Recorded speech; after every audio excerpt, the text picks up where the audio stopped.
Я только вкратце напомню, что сегодня первый день у нас фестиваля, что он проводится в театре имени Мусрепова, нашим уже постоянным партнером.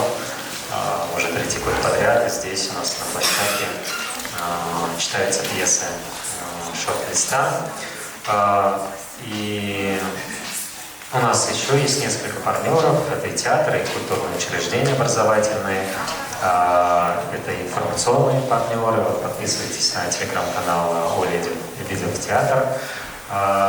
Подписывайтесь и читайте обзоры начитки, все, которые на Драм.кз будут показаны.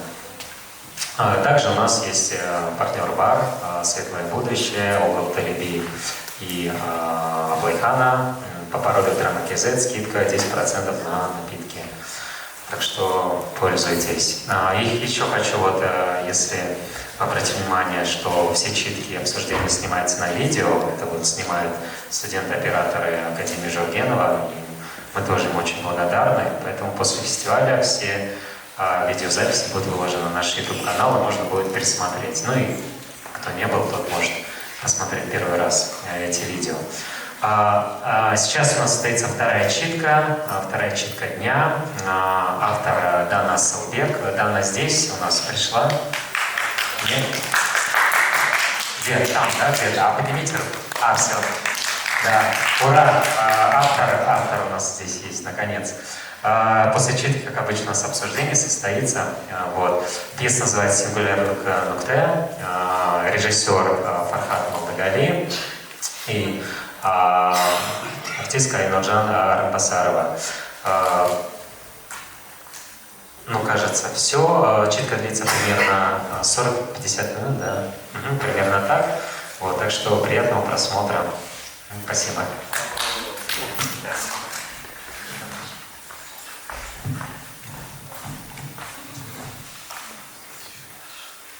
Саламатсыздар ма, қош келдіңіздер. Дана Асылбек, сингулярлық нүкте, психологиялық монодрама. Оқиға орны сахна, қыздың миындағы естеліктер жиналған оқиғалар кеңістігі. Сахнаның әр бұрышында түрлі декорациялар орналасқан. Олар ескі пианино, теледидар, киім ілгіш, қара пиджак және қызыл орамал ілулі.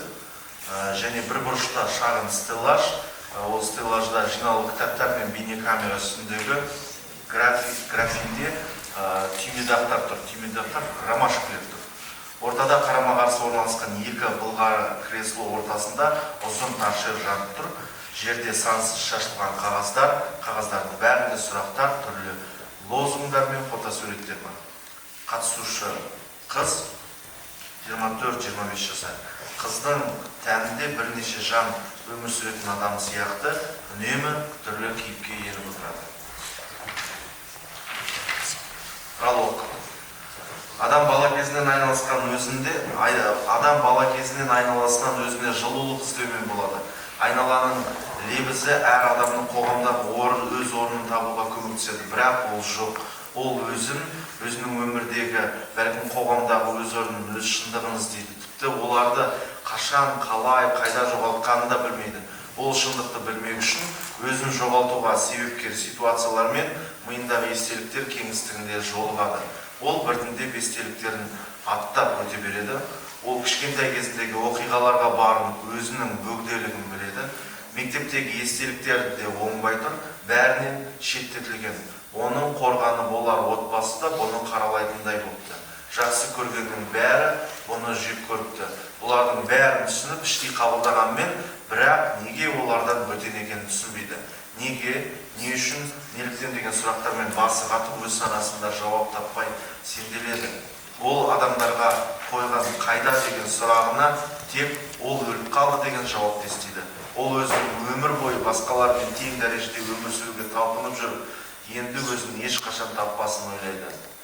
Енді не істегісі келетінін, кім боларын, армандарын қандай болғанын білмейді. Оның өліп қалды деп еститін жауабы шын секілді, өзін жоқтыққа сіңіп бара жатқандай сезінеді. Мүмкін ол шынымен өліп қалған шығар. Онда өзін іздеудің қандай мәні бар? Бірінші көрініс, қыздың үстінде күйе болған ақ көйлегі мен мойнында кішкентай көкшіл орамалы бар. Ол сахнадан бірдеңе іздегендей болады. Кейін көрермендермен тілдесе бастайды. Кешіріңіз, үстінде ақшат көйлегі бар біреуді көрмедіңіз бе? Сіз көрмедіңіз бе?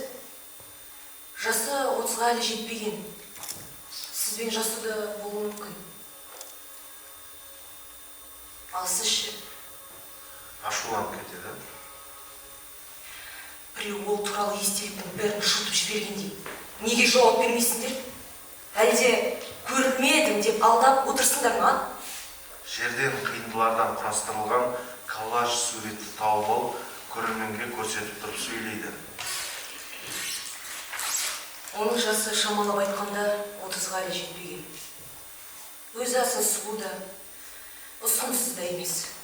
Өзі қысы-жазы ақ шық көйлекпен жүргенді ұнатады. Көзі қою қоңыр түсті. Сіз оның көздеріне қарап, күнделікті оқиғаларыңызды айтып бастайсыз да, бір сәтте қалайша өмір жолыңызда кездескен қиындықтар мен мәселелеріңізді айтып қоя жаздағаныңызды байқамай, сол қою қарашығындағы қалпына қалып кетесіз. Сосын сол жерде бостандық жайлы әндерін естисіз. Жоғалып кетті деп отырған осы адам. Суретке бір қарап күрсінеді, жердегі қағаздарға қарап тұрып, жаңа бір ой келгендей отыра қалып, жердегі қағаздарға қарап ұстайды. Бірден еңселі күйде сөйлей бастайды. Жоғалып кетті дейді ғой. Жоғалды деп іздеушісі бар адамды айтады. Ал оны ешкім іздеген жоқ. Тіпті бұл өмірде ол болмағандай. Әйтеуір бәрінің айтары бір сөз. Білмеймін. Сендер өзің не білесіңдер, Көрерменге аларып қарайды да, атып тұрып көшедегі іздеу салған адам кейпіне енеді. Сахнада әрлі-берлі жүгіре сөйлейді. Көшелердегі бәрін шалыс қалдырмайтын бейне бақылау камералары оған қатысты жауаптарды көрсете алмайды. Полицейлер де ондай адам тіркеуде жоқ дейді. Креслолардың ортасында торшер жарығына жақын тұрып, тергеушімен өзара сұхбаттасқандай кейіпте жарықты өшіріп қосып сөйлейді. Жарықты өшіреді. Қоғамдық орындарда жоқ па? Орталықтар, дәмханалар. Жарықты қайта қосады. Жоқ. Оның ақшасы жоқ. Қонақ үйлер ше. Оларда түнемейді. Себебі оның шынымен де ақшасы жоқ. Онда жер түзеді. Жоқ. Ондай жерлерден қорқады. Біреулер ұрлап кеткен болса ше. Ұрылардың көзіне түсетін адам емес. Басқа қайда болуы мүмкін. Ешқайда. Я ешқайда. Сонымен, ол жоқ па? Я, ол жоқ. Ол ешқашан болмаған. Ондай адам жоқ. Сол жақтағы креслоға отырады да, тым сабырлы адам кейпінде аяқтарын айқастырып алады. Қысқасы бәріміз бір ауыздан ондай адам мүлде жоқ. Және болмаған деген тұжырымға келеміз. Іздестіру аяқталды. Ортадағы жарықты өшіріп тастайды, асыға қарсы креслоға ауысып, жарықты қайтадан қосады. Жарықтың тұсына жақындап келіп сыбырлайды. Негізі, тұжырым шығардық дегеннен гөрі, бұл жай бір гипотеза деген дұрысырақ. Себебі оның болғаны рас. Ол бар. Ол арамызда. Көрерменге күдікпен қарайды. Я, ол арамызда. Тығылып отыр. Бұларға сенім жоқ. Бұлар оны еркіне тыс жасырып отыруы да мүмкін. Атып тұрып балаша қуанады. Ойын. Егер оның жасырында ойнағысы келсе, онда мен іздеймін. Көзімді жұмдым. Ай, ақымақ қыз, дұрыстап тығыл. Аптыға санап, әр жерден бір іздегенін таппайды. Ол жалған ойнайды. Ол жалған ойнайды деп айттым ғой мен. Өтірік шығыз, үнеме бәрімізді алдап кетеді. Енді ойнамаймын сенімен, түсіндің бе? Кітап сөресінен кітаптарды ақтарады, біреуін алып отыра қалып, қаламмен шимайлап отырып міңгірлеп сөйлейді. Маған онымен ойнаған ұнайды. Маған онымен ойнаған ұнамайды. Себебі ол жаман қыз. Сізге бір құпия айтайын. Оның мамасы да жаман адам болған. Бұны да маған айтқан мамам. Ондай адамдар жақсы адамдарға зиянды нәрселер жасайды. Аяз ата да жаман балаларды жек көреді. Оларға сыйлық бермейді. Мен де сол сияқты ол бізді жек көремін. Орнынан түрегеліп кітапқа сызған шимайды адамдарға көрсетеді. Мазақ қылып, ессіз адамдай күледі. Жоқ, айтыңдаршы балаларды мұндай бос әңгімеге сендірудің не керегі бар? Ересектер адалдықты үйретіп, оларда тәтті тарататын шалға сендіретінді қалай? Күлкімді келтірмеңдерші. Адам жақсы немесе жаман болады дегенге сандырақ қана. Жасөспірім қыз кейпіне енеді, еріне қып-қызыл далап жағып тұрып, бейқам күйде сөйлейді. Дұрысы, балалардың мұндай маңызды істерге араластырмау. Жасырынбағы несі? Нағыз детектив секілді іздестіру керек. Біз болашақ полициялармыз. Пиу-пиу, іздеген адамды бір сәтте табамыз. Себебі біз әлде қашан ересек болғанбыз. Жан-жақты іздестіргенде кейіп танытады да, басын қасып, креслоның арқасына жағын таянып тұрады. Біріншіден, біз оны мектепте жолы болмағыр адам болды ма, әлде аса танымал жігіттердің арманы болды ма? Соны анықтауымыз керек. Екіншіден, оның ақшасы көп пе, әлде жоқ па, соны білеміз. Ал үшіншіден, тапқан соң сұлулығын қызғанамыз да, оны тапқанымыз үшін ақша талап етеміз. Несі бар? Қазір капитализм уақыты. Ақша және ақша. Аяқтарымен жердегі қағаздарды теуіп, әлгі коллажды тауып алады. Саусағының ұшымен алып, бетін басып күледі. Осы ма? Мынау деген өлгелі қашан? Әлде тірі ме?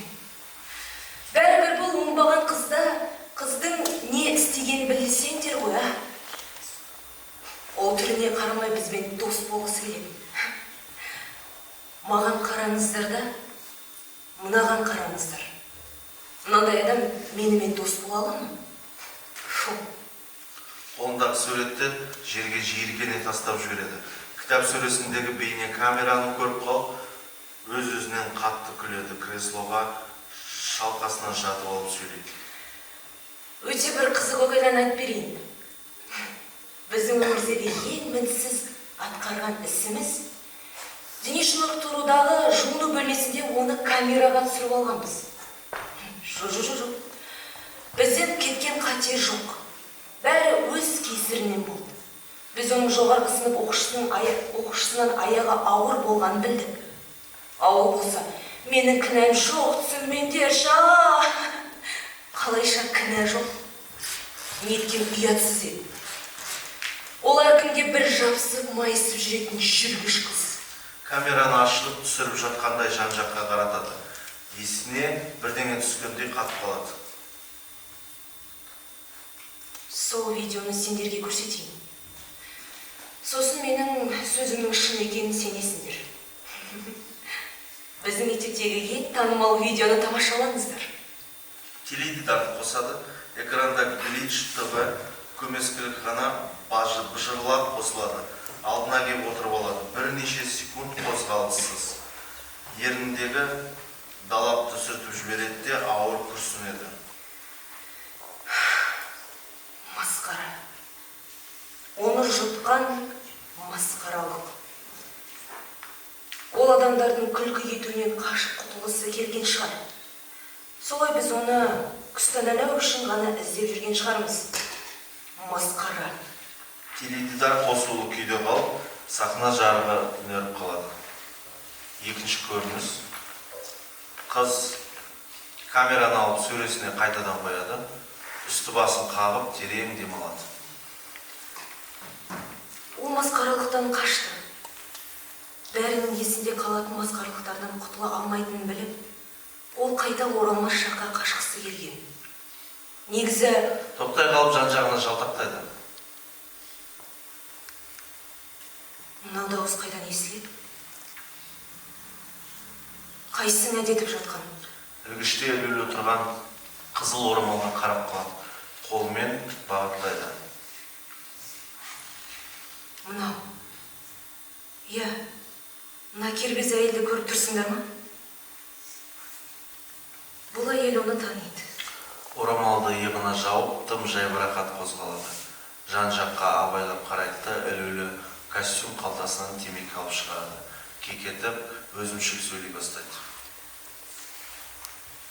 Оны да іздеп, керек қылатын адамдар бар екен ол.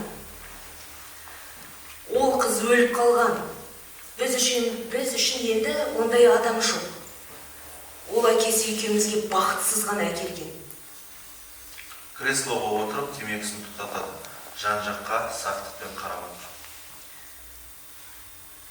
Ол туралы қоймай сұрағандарына қарағанда бір шикілікке қатысы бар шығар.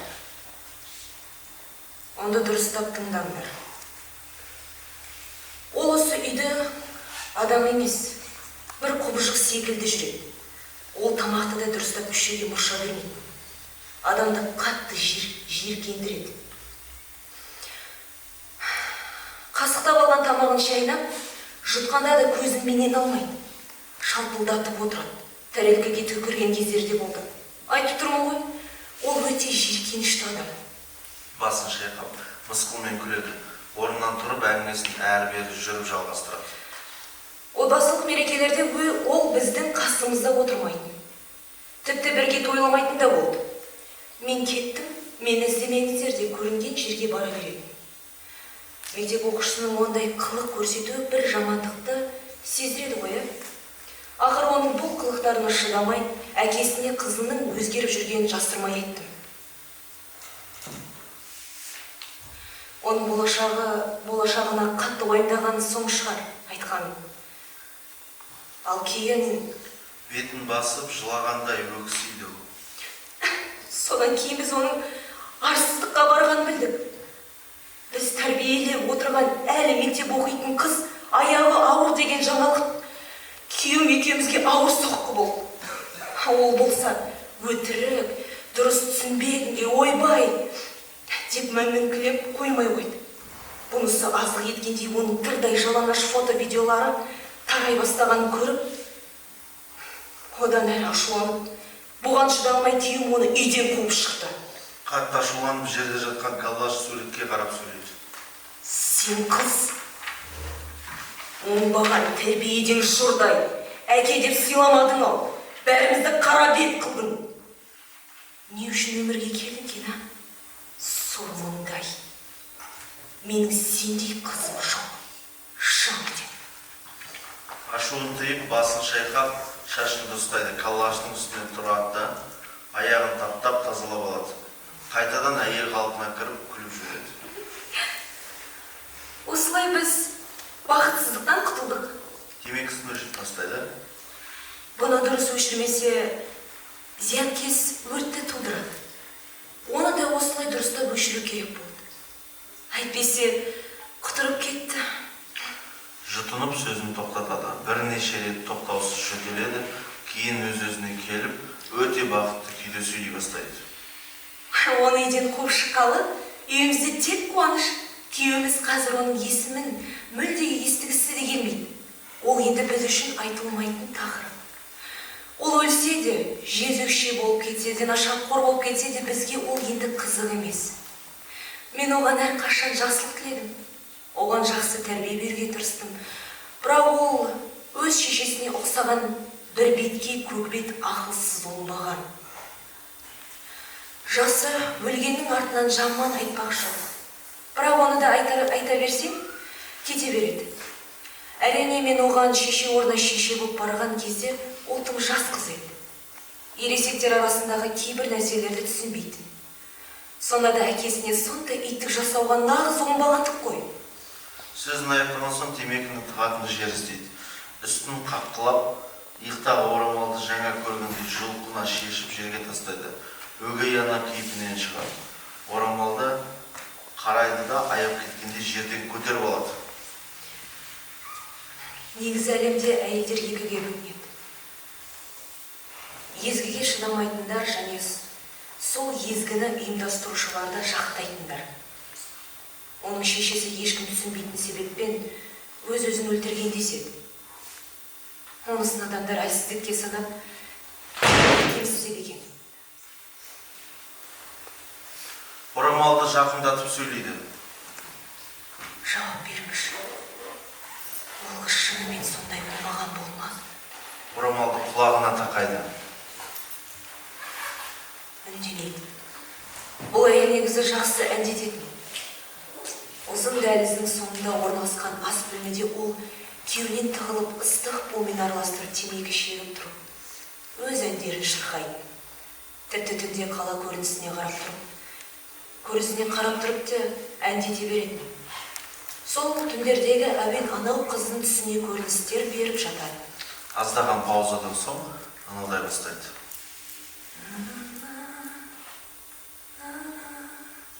Орамалды жоғары көтеріп, анадап жүріп, ерсі билейді.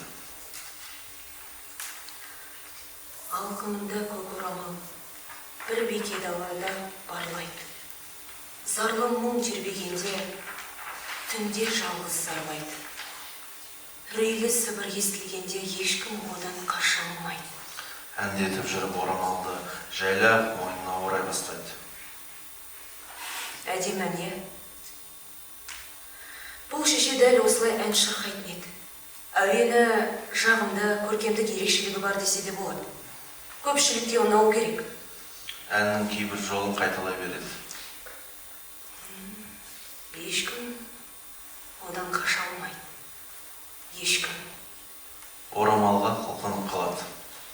Өзін одан әзер босатып алады. Орамалды лақтырып жіберіп жерге тізесін құшақтап отыра кетеді. Қаша алмайды. Неден? Неден қаша алмайды? Неден? Өтірік. Жалған айыптау неден? Орнынан атып тұрады да орамалға бір қарайды. Сұқиды әйел! Әнің онша емес. Ешқандай көркемдікті көріп тұрғаным жоқ. Әуені құлаққа жағымсыз. Бір сөзбен айтқанда қоқыс. Оң жақ тұстағы креслоға отырады. Сотта отырғандай тым салмақты сөйлейді. Сонымен, бұның бәрінен дей аламыз. Оның айтқандары сенімді ақпарат болуы мүмкін. Бірақ дәлелдер жоқ. 50 және 50. Әлде 59 және 41. Қарсы креслоға барып ауысады. Біз ол туралы мәліметтердің бәріне сене бермеуіміз керек. 99 және 1. Тағы да мына жақ креслоға ауысады. Сонда қандай шешім шығаруымыз керек? 99 дегеніміз айыптау. Орнынан тұрып, торшер жарығына қарайды. Тіктеліп, өктем сөйлей бастайды. Бұның бәрі нақақтан-нақақ айыптау деген шешім қабылдаймыз. Іздестіру жалғасады. Жарықтар өшеді. Үшінші көрініс. Жерде жатқан қағаздарды реттегендей болады. Арасынан сұрақтар жазылған парақтарды жинайды. Бұсаң суға болмайды. Жоқ болмайды. Оған қауіп төніп тұрған анық. Мүмкін ол қамауда. Онда оған сол тұтқыннан құтылудың әдіс тәсілдерін айтып, соны арнайы нұсқаулыққа енгізу керек. Демек, бұл қауіпті межеге жақындағанымызды білдіреді. Сұрақтар жазылған парақтарды көрерменнің алдына барып тізе бастайды. Бәлкім, оны табуға сәл-ақ қалды. Бірақ оны таппауға сылтау көп. Неге? Не үшін, неліктен? Ол тіпті кімге керек? Ешкімге керек емес біреу. Бұлай емес. Бұлай. Жоқ, немесе бұлай. Қойған қағаздардың орындарын ауыстырып, алдындағы адамдарға тесіле қарайды. Неге деген сұрақты алып умаждайды. Қолына ұстап тұрып, умаждалған қағазға қарап, жынды адамдай күледі. Креслоға жайғасып, отырады. Неге десеңдер бұлай болған. Ол қыстыгіні қандай қаһармандық жасаған бірі білсе, бірі білмес. Ол жалаң аяқ болғасын қар үстінде жорғалаған, қар оған кедергі еткен. Сол үшін ол жер қазған, қарды жалаң қолмен ашыпты. Жыламсырап отырып өте терең жерді қазып шығыпты. Ол қыз сол жерде не үшін қазуы мүмкін? Бірдеңені сонда жасырған ғой, иә, ол не? Табыңдаршы. Таба аласыңдар ма? Таппайсыңдар. Ол өзін өзі көмген. Неге деме біреу? Қолында қағазды лақтырып жібереді. Себебі бұл жай ғана ересектер айтқан аңыз қисса ғана. Ал аңыздар сандырақ. Осы біреуді іздеу кімге керек болды екен, Мүмкін жоғалу оның таңдауы шығар. Оған бұл жүрісі ұнайтын шығар, иә? Я, бәрінен алшақтап, көзге көрінбейтін елес болу, қашу, тығылу оның өмірлік ұстанымы шығар. Онда бәрі неліктен оның принциптерін бұзғысы келеді? Керек емес. Адамдарға өз дегенін жасауға кедергі келтірмеу керек. Жердегі қағаздарды умаждап лақтыра бастайды. Неткен лас, сағат бірнеше болыпты. Қонақжай мейрамхананы ашатын уақыт та жетті. Қонақтар және бастық. Сондықтан мыналарды құрту керек. Кешіріңдер балалар. Ертегілер уақыт аяқталды. Жүгіріп жүріп шашылған қағаздарды жинап, үстін ретке келтіре бастайды. Бірден өзгеріп, мойнындағы кішкентай орамалды түзеп, қақиып артқа бұрылады. Шеттегі пианиноның қасына жетіп келеді де, киіммен сүртеді. Оған қарап ұзақ қозғалыссыз тұрады. Құлақтарын шұқып, біртүрлі бір қылықтар жасайды. Жоқ. Ертегілер уақыты бітуіне әлі ерте екен.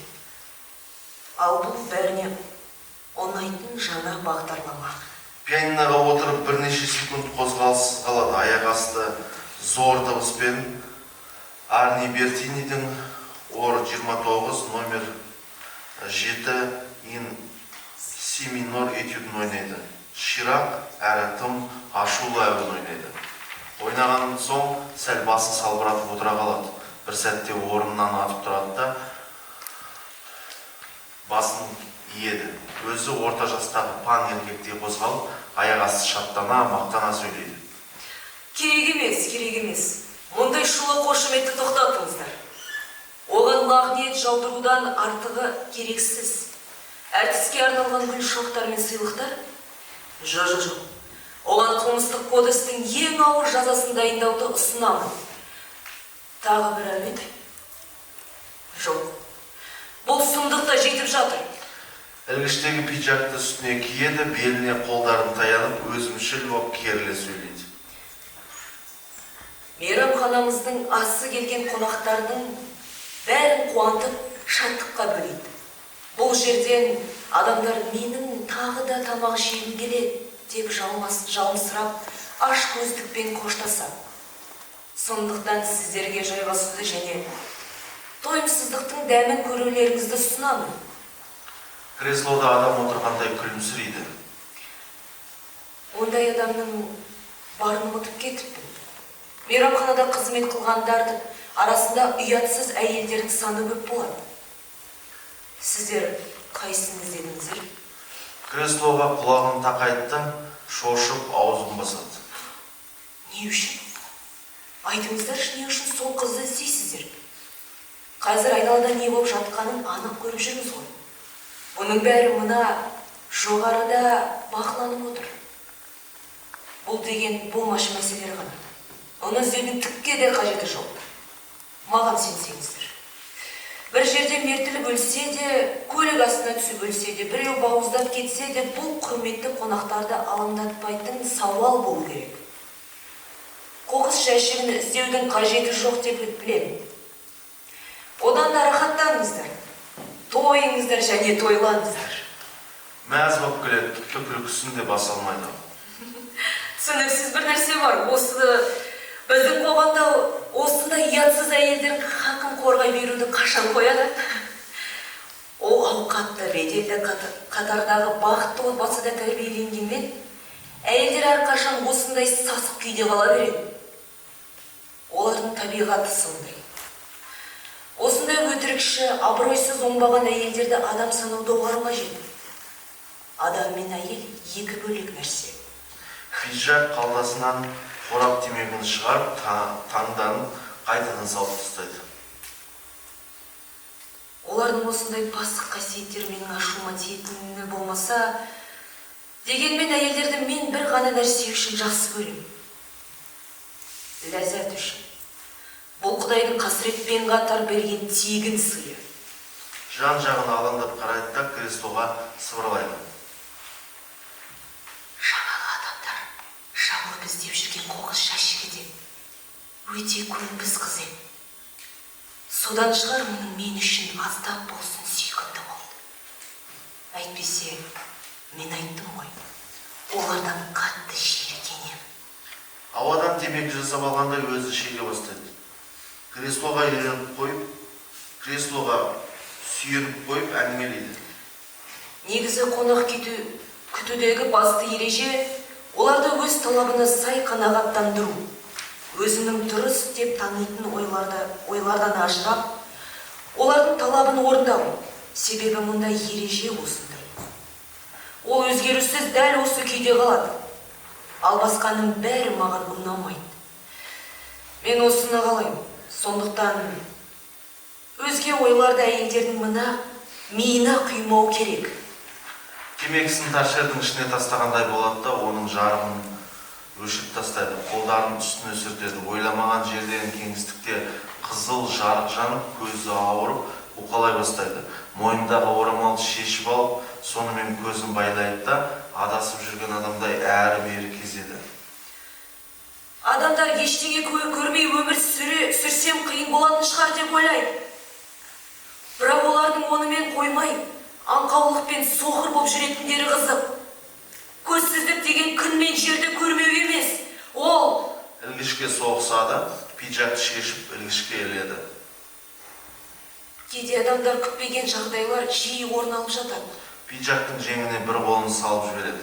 Осы кезде ілгішпен көрсететін пантомима орындайды. Пиджак арқылы өзімен өзі диалогқа түседі. Қайдан қашып келе жатырсың? Үйден.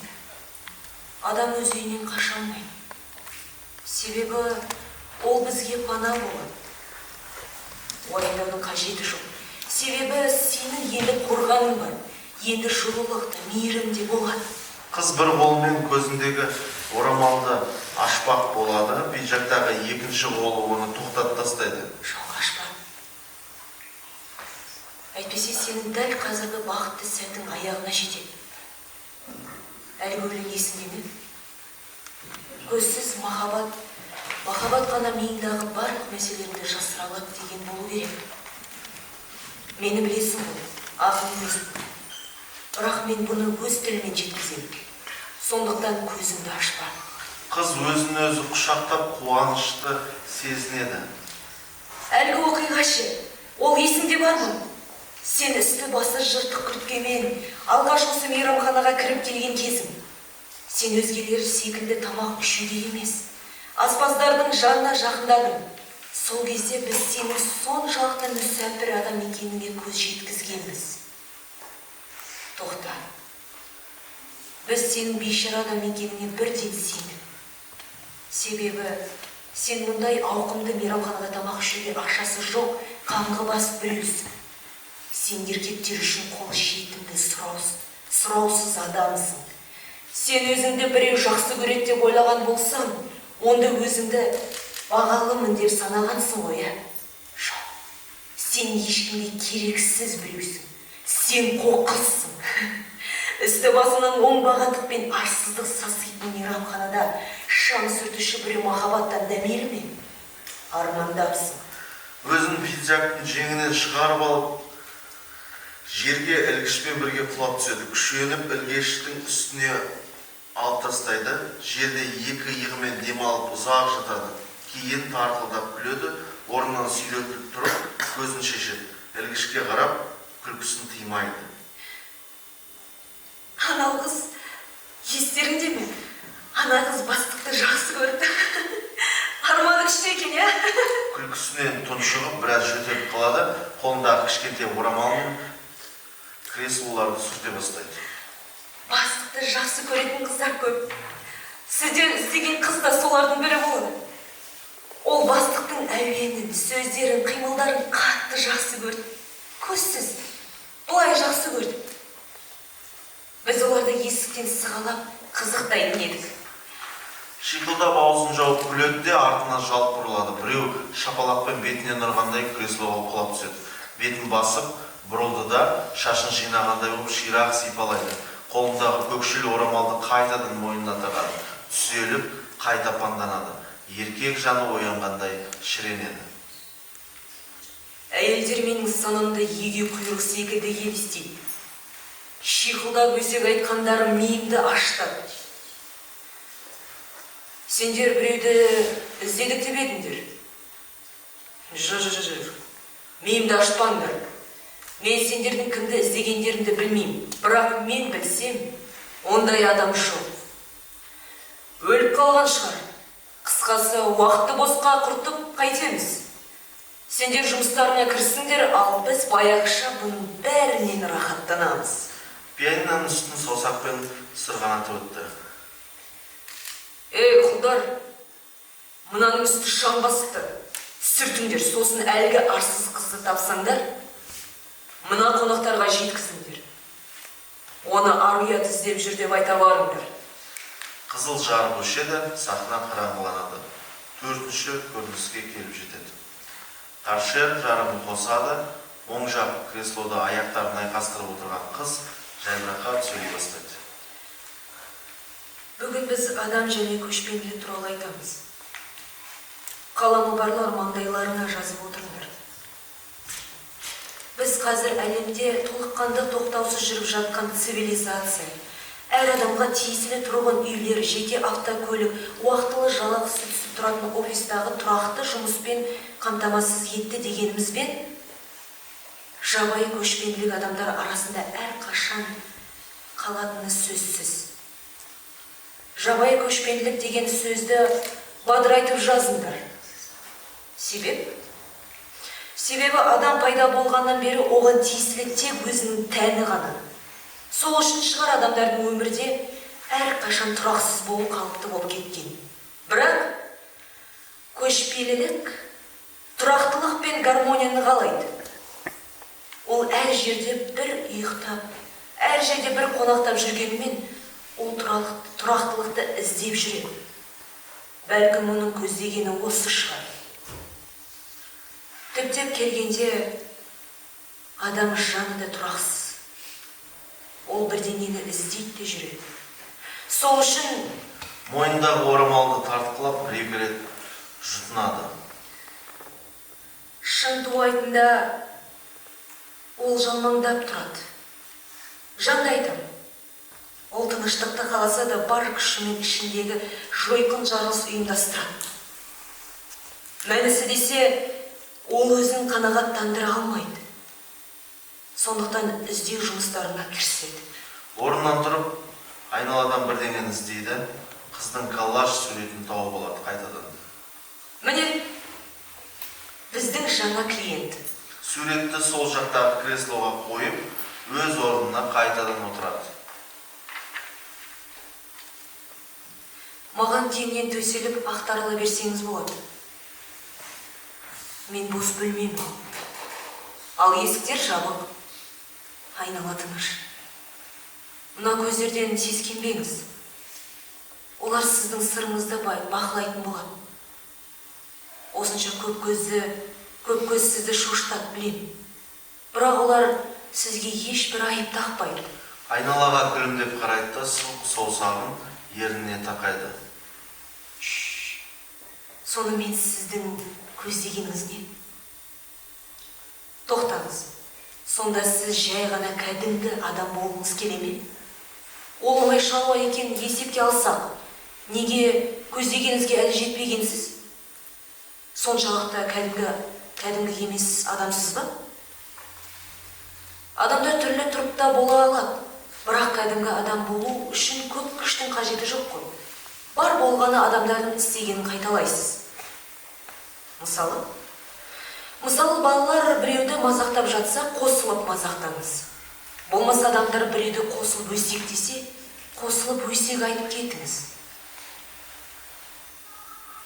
Демек, сіздің кәдімгі бола алмайтын себебіңіз, сіз сол адамдар күлкі ететін құрал болғандықтаңыз ба? Жерден бірнеше ақ қағазды алып шұқшиып қарайды. Жарайды. Сіздің кәдімгі адам болуға жарамдылығыңызды тексеріп көрейік. Бірінші сұрақ. Адамдар сіздің атыңызды білмегендіктен, сізді қоқыс, оңбаған, жексұрын, көргенсіз, ұятсыз, арсыз деп шақыра ма? Оң қолын көтеріп, бас бармағын бүгеді. Шынайы жауап деп қабылдаймыз. Екінші сұрақ. Сіз кәдімгі адамдардың әрекетін қайталауға тырысасыз. Бірақ бұныңыздан түк шықпайды. Керісінше басқа адамдардан алыстай түсесіз бе? Сұқ саусағын бүгеді. Неткен шынайы? Жарайды, жалғастырайық. Үшінші сұрақ. Сіз тамақ ішкен сәтіңізде адамдар сізге қақалып, шашалып, өліп қалғаныңызды тікелей тілеген кезі болды ма? Ортаңғы саусағын бүгіп, қолына қарап таңданады. Тағы бірнеше рет жұтынып, мойнын уқалайды. Әрине, келесі сұрақ әркімге бір қойылып жатыр, бірақ оған қысқа нұсқа иә немесе жоқ деп жауап берсеңіз болады. Төртінші сұрақ. Сіз өзіңізді көкөніспін деп санайсыз ба? Төртінші саусағын бүгеді деп күліп жібереді. Жақсы, соңғы сауал. Сіз кімсіз? Және сіз қайдасыз? Тыныштық орнап, қозғалыссыз қалады. Бір сәтте қолдарын шарт еткізеді. Бум! Шылдық ашылды. Сіз жай ғана суретсіз. Және бұның бәрі жай бір әңгімелер ғана. Суретті креслодан алмақ болады да қайтадан орнына қояды. Бірақ сіз біздің мына көздермен айтқан адам және көшпенділік деген әңгімемізді естідіңіз бе? Біз адам жанының тұрақсыз көшіп отыру арқылы тұрақтылық іздейтінін айтқан едік. Бірақ кәдімгі адамдар тәннің көшпенділікке түкіргені бар. Есесіне сіздің жаныңыз қазір оңтүстік Африка немесе ежелгі Рим елі мекендеген жақта саяхатта жүру мүмкін. Бірақ бұл тәтті өтірік екенін түсініңіз. Налардың маңдайына қараңыз. Олар адам жанның жалмаңдап тұратын жазып алған. Соны күнде олардың маңдайынан оқып жүріңіз. Бұл сізге арналған нұсқаулық. Сіздің жаныңыз дәл қазір үлкен нәрсеге дайындалып жатыр. Соны есте сақтаңыз. Ой, суреттерде ми болмайды екен ғой, кешірім сұраймын. Суреттегі көзді шертіп жібереді де күліп қалады. Енді көп сөйлемей бөлмені босатыңыз да жүрген жерден өзіңізді іздеп, айтылған дәлел айғақтарды тағы бір рет ойға алыңыз.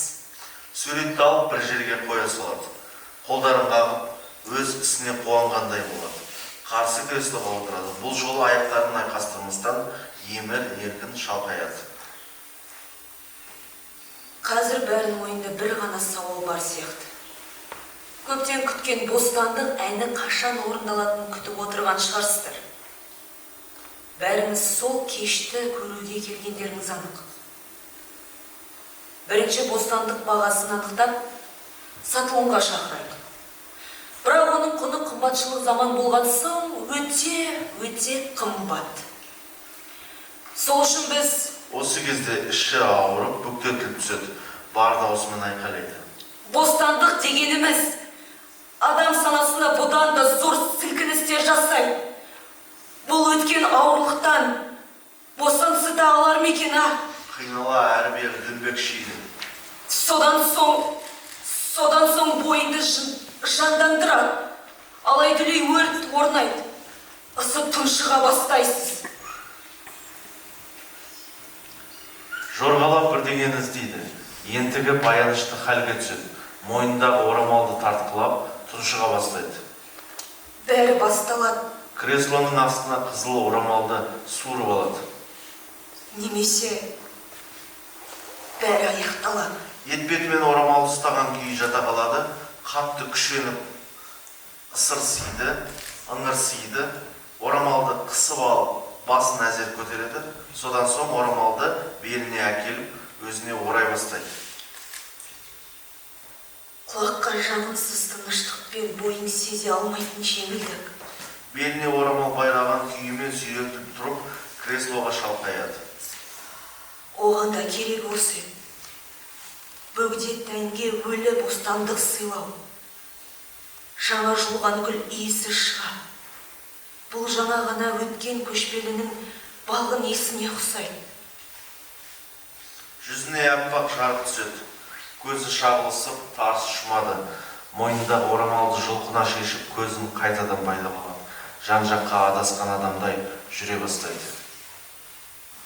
Біз одан жаңа өткен көшпендінің кім екенін сұрап үлгеруіміз керек. Тоқта, тоқта көшпендім, бостандықтың әні неге шырқамай кетіп барасың? Тоқта. Ішін ұстаған күйде тізерлеп бүктеліп отыра қалады. Жарық сөнеді. 5-ші көрініс. Сол бүктеліп көзі жабық жатқан күйінше ентіге сөйлейді. Сыртқа назар аударыңдаршы. Өздеріңді әлемнің төбесінен төніп, бәрін бақылап тұрмын деп ойлаңдар. Адамдардың бірін-бірі елемей асыққан қозғалысы көрінеді. Ал соны біле тұра, өздеріңді біреуге керекпін деп ойлайсыңдар ма? Әлде жоқ. Деп өздеріңді алдай берсеңдер болады. Адамдармен жақсы қарым-қатынас, оларға бар ресурсыңды беріп, ол таусылғанда барып аяқталады. Ішін ұстап тізерлейді, басын салбыратып ұзақ отырады. Бет-әлпеті, киімі, шашы алба-жұлба күйге түскен. Бұл сапар осыншалықты деңгейде ауырлыққа, қатты кезікке тола болады деп ойламаған едім. Бірнеше рет тоқтамай жөтеледі. Бір күні өзің ойламаған жерден біреу сені қуа жөнеледі дейік. Алды-артыңа қарамай қашасың. Асфальт жолдарды қақыратып, топырақты тапырақтай өтесің. Ғимараттарды артқа тастап өтесің, қаланы тастап төбеден өтіп шұңқырға түсесің. Одан жанталаса шығып, шөл даланы кезесің. Көрмегенің жоқ. Сен қашудан талмайсың. Сайып келгенде бәрі басталған нүктеден қайта пайда боласың. Жүгіресің, ентігесің, таласың, соққылайсың, жерді тепкілейсің. Нәтижесінде бұның бәрі алдамшы, көз бояушылық. Иллюзия.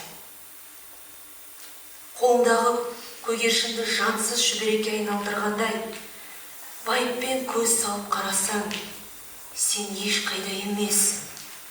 Сен ештеңеден құтылмаған баяғы сормаңдай қалпындасың. Бәрінің мәні осында жатқанын түсініп берілсең,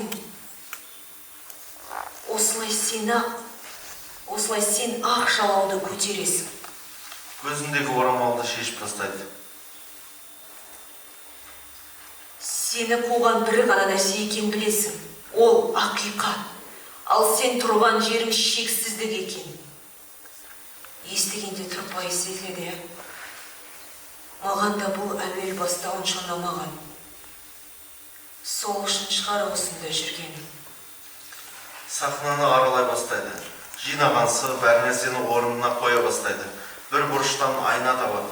Айнадан адам сұлбасы қызыл түспен сызылған. Сұлбаның сыртқы тұсы қап-қара. Біреуді іздеген едік қой. Айнаны адамдарға көрсетеді де, ызалы сөйлей бастайды. Ақиқатын айтса, оны бәрі бірігіп өлтірмек болады. Нәтижесінде бәрі оны шынымен де өлтіреді, бірақ қайда жерлегенін ешкім білмей. Мүмкін бәрі оның санасында ғана өткен болар. айнаны өзіне бұрады. Мүмкін ол емес бұның бәрі. Аяқ асты айнаны тастап жібереді, басын шайқай береді, жан жаққа шашылған қағаздар мен суреттерді көрерменге қарай шашып жібереді. Стеллаж үстіндегі графиндегі түймедақ гүлін алып, суын бетіне төгеді. Жынданған адамдай оғаш қозғалып, сүрініп қабынады. Барлығының бастауы жаңарады. Бірдеңені бәрі ұмытып кетіпті. Ұмытып қалдырған бір ғана сұрақ қалыпты. Мен кіммін? Абдырап стеллаж арасынан скотч пен қалам алып, ешкім деп жазып, маңдайына жабыстырады. Ешкім. Әлгі біреу айтқан нұсқаулық осы екен. Бар қасіреттің бәрі алдамшы, сәттердің қосындысы ғана болыпты. Демек бәрінің бітер сәті жеткен екен. Өксіген ішіндегі алай дүлейдің басылып, кезекті көшпендінің сапарын аяқтау сәтін тамашалайтын уақыт жетіп те қалыпты. Беліндегі орамалға түймедақ гүлін қыстырады да, сұлқ жата қалады. Мойнына көкшіл орамалын қайтадан байлайды. Баяғыда бір қыз жоғалып кетіпті. Жоғалғанмен оны ешкім іздемепті. Ешкім іздемегесін, оны ешкім жоғалды демепті. Оның жасы шамалап айтқанда 30-ға әлі жетпеген. Өзі аса сұлу да, ұсқынсыз да емес. Өзі қысы жазы ақшық көйлекпен жүргенді ұнатқан. Көзі қою қоңыр түсті екен. Адамдар оның көздеріне қарап, күнделікті оқиғаларын айтып бастайды екенде, бір сәтте қалайша өмір жолында кездескен қиындықтар мен мәселелерін айтып қоя жаздағын байқамай, сол қою қарашығында қамалып қалады екен. Сосын сол жерде қамалғандар бостандық жайлы әндерді еститін көрген. Жоғалып кетті деген сол адам, мүмкін жоғалып кеткен ол емес, басқа біреу шығар. Соңғы 16:06:20.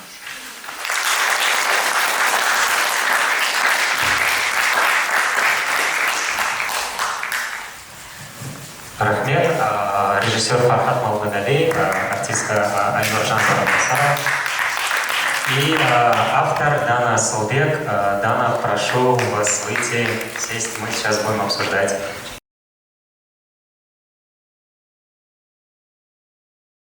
пьесу и читку, а обсуждение проведет, как обычно, театралист Айжан Ахмедов.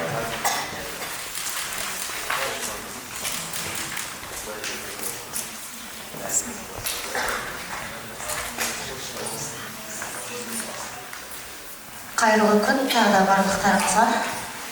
Дана, қош келдіңіз, орныңызға жайғассаңыз. Барлығымыз сингулярлық нүкте деген пьесаны қазір тыңдап өттік. Енді пікірлеріңізді ортаға салсаңыздар екен дейміз. Биылғы драма KZ-тің ерекшеліктерінің бірі 2 пьеса моно болып өтті, соның екіншісін қазір тыңдадыңыздар. Кім пікір айтқысы келеді? Қолдарыңызды көтерсеңіздер, волонтерлар сіздерге микрофоннан кеп береді.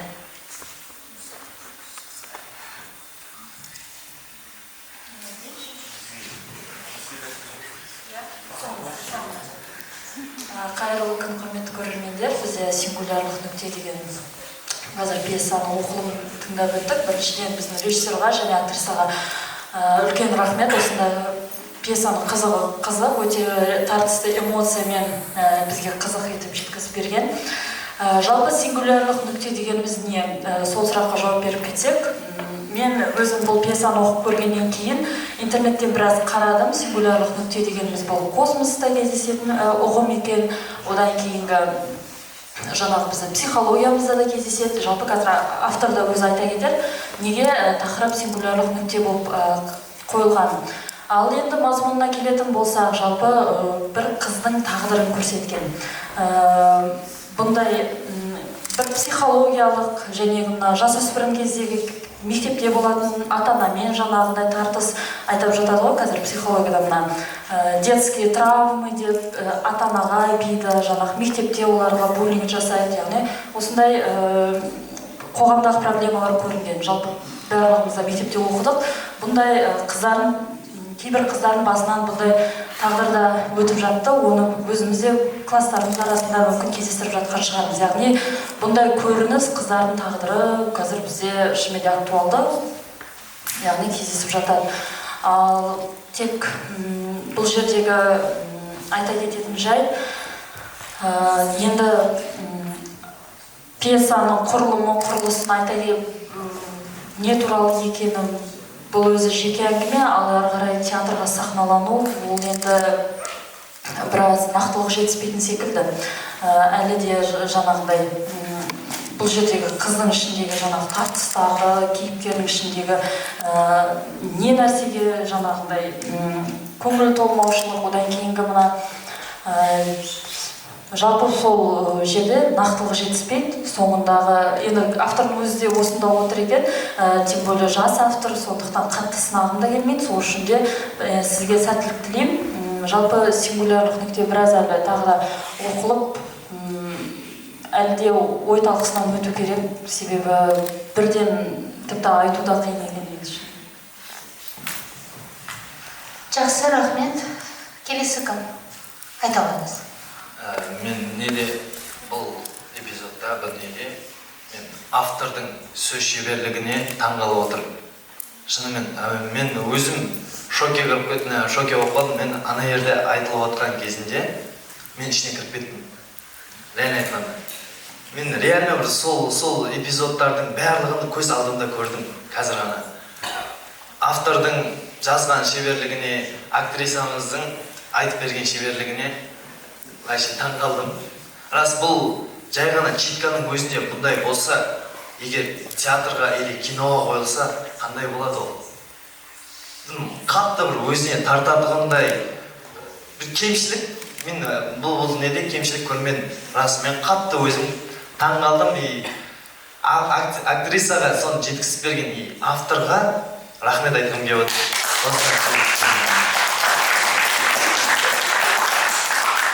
Рахмет пікіріңізге. Келесі кім? Бұл пьеса бізге түскен кезде жаңағы ридерлар оқыдық қой. Бұл жерде мысалы барлығымызда келіп түскен пьесаның барлығын оқыдық. Және де осы сингулярлық нүктеге келген кезде көбіміз тосарып қалған жағдайлар болды. Себебі жаңағы керек па өткізу, қажет па деген секілді дүниелер туындады. Бұл пьесаға менің дауыс беруімнің басты себебі бұл жерде кейіпкер мен деп сөйлемей, ол деп үшінші жақтан сөйлеп тұрады. Және де бұл жерде бағана бізге Меруерт Болатханқызы айтып кеткен лекциясындағы жаңағы адамның өзінен өзі ауытқуы, өзінен өзі жаңағы шегерілуі деген секілді дүниені біз осы пьесадан көріп отырмыз.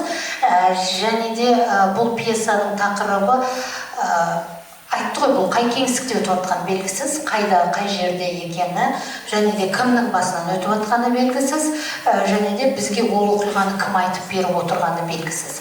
Біздің мүмкін жаңағы ол адам өзі туралы айтып отыр дегеніміз алғашқы предпосылдағы жаңағы айтып кетеді ғой, ол ақ көйлек кигенді жақсы көреді деп, және де сахнаға шыққан кезде үсті ақ көйлек киген қыз шығып тұр деп.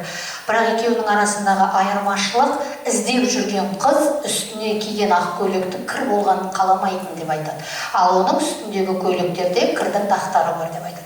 Және де бұл жердегі бұндай автордың жазып кеткен нәрсесінің барлығында подтекстар, жаңағы астарлы ойлар бар. Бұл адамның мүмкін қоғамда өзін жоғалтуы, немесе адамның қоғамдағы орнын анықтауы. Біз бағана айтып өткен жалғыздық тақырыбы да осы жерден айтылуы мүмкін. Және де бұл жерде ең бастысы мүмкін. Бұл жерде ең бастысы адамның қоғамдағы орны.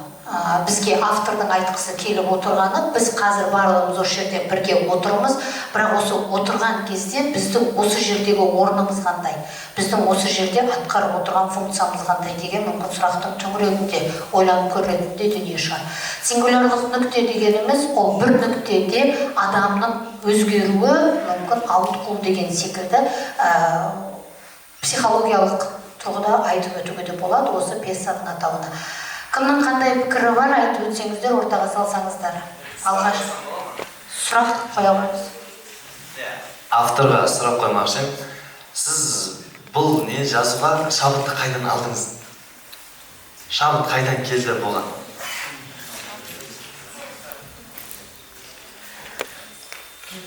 Бәріңізге сәлем. Кішкене ұялып тұрмын. Шабытты жалпы мына нәрседен алдым деп айта алмаймын, бірақ әсер еткен нәрселер болды. Көбіне әндерден, фильмдерден, көрген қойылымдардан. Бірақ жазып жатқан кезде жазар алдында менің көп тыңдағаным сол Молданазардың «Менікі емес» дейтін әні. Мүмкін соның да бір әсері бар шығар.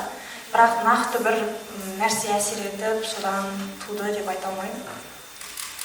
Рахмет.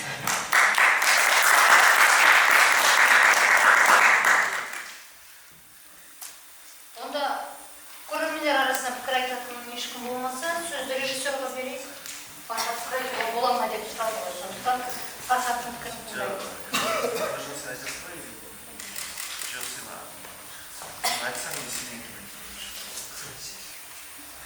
Сен ойыңды өзгертіп жүрмеші. Біріншіден бұл құттықтағым келеді. Өзінің шығармаңызбен өте бір ерекше өзінің несі стилі бар.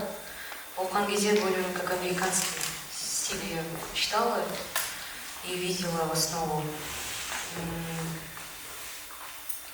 Психологически говоря, мен соны қайта-қайта қараған кезде именно психология тұрғыға келіп отырды. Ол жақта қойылған сұрақтар, мәселелер өзінің жалпы тек қана сол болған жағдайға емес, жалпы адамның өз орнындағы және оған деген адамдардың қарым-қатынасы. Және маған мысалға қатты бір ой салған бір сөздер ол адам мен әйел деген екі бөлек. Сол болды. Одан кейінгі жаңағы айтылғандай қыз әйелдің орны бұл жерде де қандай психология тұрғыда жүретін деген секілді бір сондай ой туындады менде. Оның жолындағы, бойындағы дейтін сондай бір қызықты бір нелер болды өзіме бір салыстырып қараған кезде. Әрине бұл менің ойымша іштегі болып жатқан адамдар сол өмірдегі кездесіп, оған деген айтылмай қалған, бірақ өзі біліп жүрген бір состояниесі болған сияқты болды. Сол жақтардың маған өте қызықты әрі бір ерекшелігі бар, реально американский бір историясының несі болды, есесі болды. Сол жағынан құтты болсын, әрі жалғастыра беріңіз, рахмет.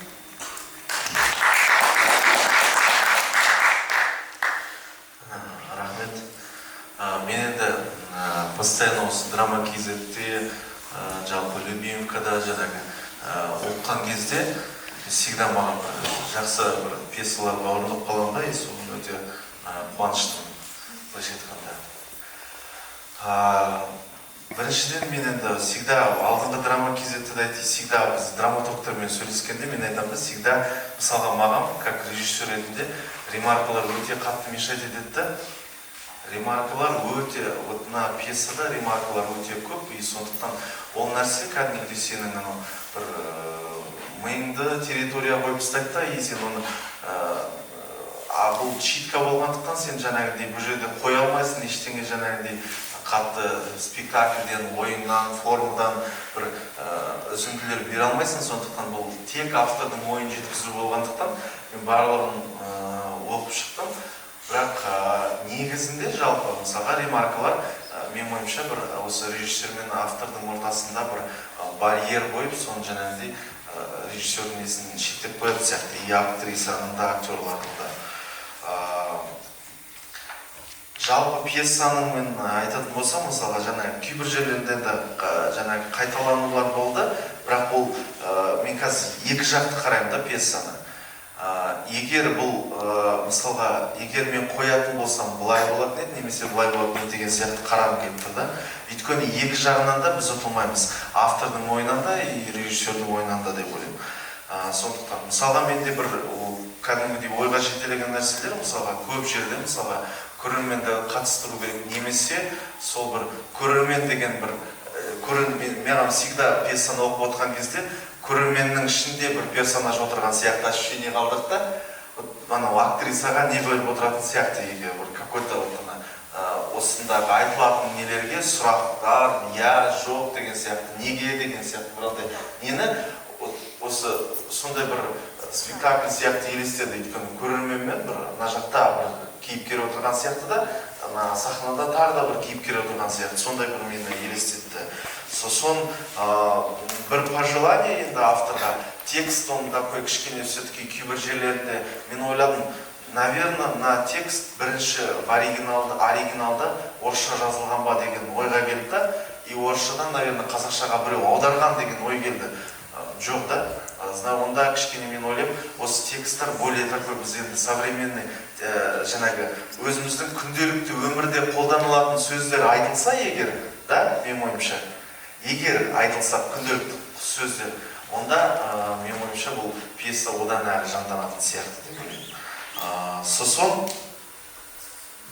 андай бір күшті бір ұтымды мәселелер болды. Жаңағы маған ең бір ұнаған ішіндегі бір моменті өзінің көзін байлап тастайды, жаңағындай жүреді ғой. Соны өзінің көзін байлап тастап жүреді, содан кейін тағы да бір пиджактың ішінен тағы да бір кейіпкер, жаңағы қол арқылы тағы да бір кейіпкер пайда болады. Содан кейін мына жақтан ол сол кейіпкерді көру үшін несін шешейін деп жатқан кезде пиджактың ішінен шыққан қол жаңағы бәрін тоқтатады. Бұл жағынан енді қараған кезде бұл адамның миы шексіз, сондықтан бұл өзіміздің ішіміздегі бір тоқтаулар, сырттағы тоқтаулар, маған сондай моменттер өте қатты ұнады. Сосын мен вообще бір енді бұл жерде жаңағы автор Дананы мен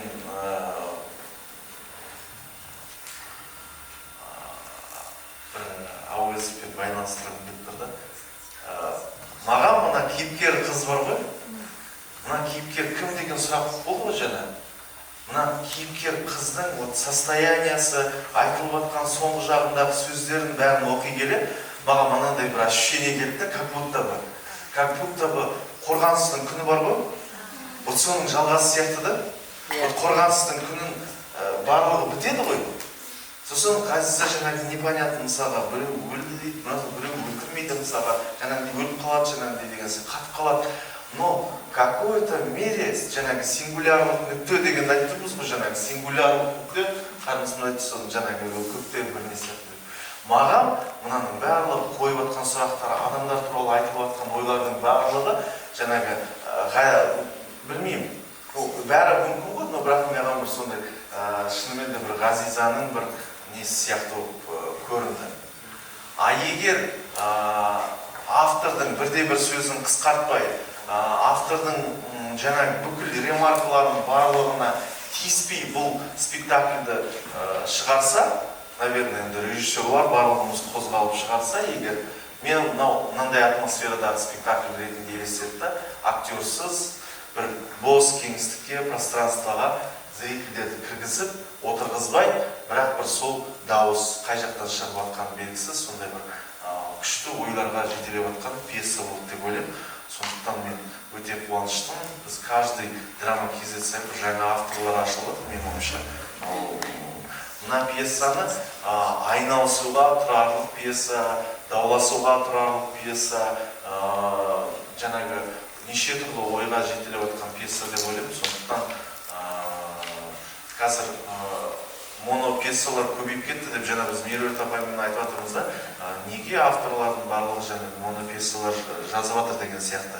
Бірақ сол осындай достойный монопьесалар болса, оны мен ойлаймын, мынаны ойнаса, егер актерлар серьезно, онда бұдан көптеген үлкен дүние жасауға болады деп ойлаймын. Сондықтан осының жетер жеріне, деңгейіне жеткізіп ойнайтын адам табылуын тілеймін. Сондықтан рахмет сізге, Дана.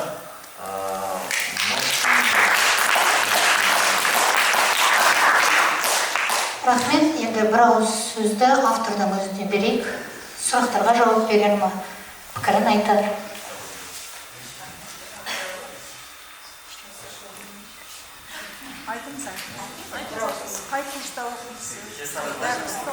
Енді бұл жерде тыңдап отырған адамдарға қалай жазды, неге жазды деген сұрақтар туындап жатыр. Жауап беріп кеткеніңіз кішкене орынды болатын еді. Дегенмен енді автордың жастығына онда осыны балайық.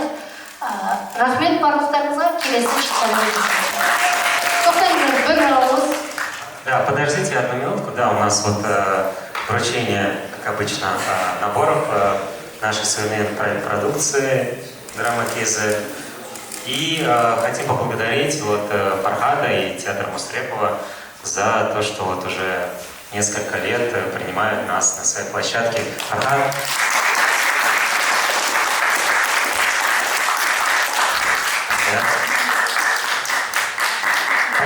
Спасибо вам. У нас 10 минут, 10-15 минут перерыв, и потом начинаем сразу в 6 часов третью читку.